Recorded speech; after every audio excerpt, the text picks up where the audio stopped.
دا د کوزدر تحصیلاتنځي اوسکۍ غریزي سیمې بیغم په پردی کوټه کې ناست سید کمال دی.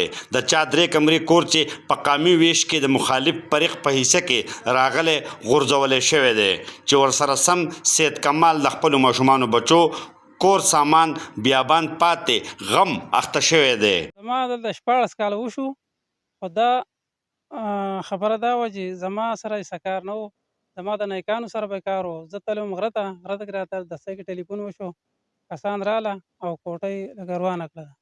او اوس زه دې حکومت ته درخواست لکه داسې کوم چې زما سپورټ دې وشي. د کور او ځمکې مالک صابر خان د قامي ویش په هکله وایي چې د دې کور په بدل کې بل ځای ځمکې ورکولو ته تیار و، خو مخالف فریق د کور په غورځولو تادي او ظلم انتها کړې ده.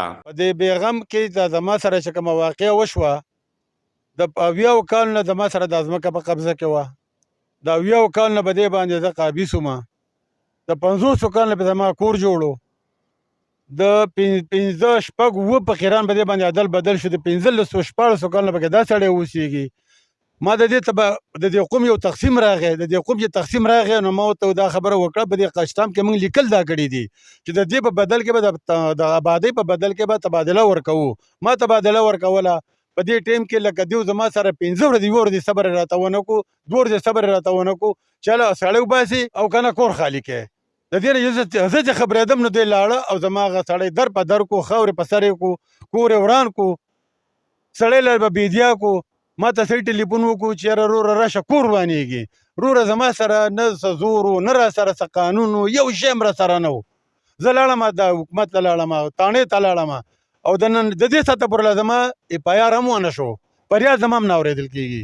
زه صوبایي حکومت ته خواست کوم چې زما دا فریاد دې واوري، زما تپوس دې وکړی شي.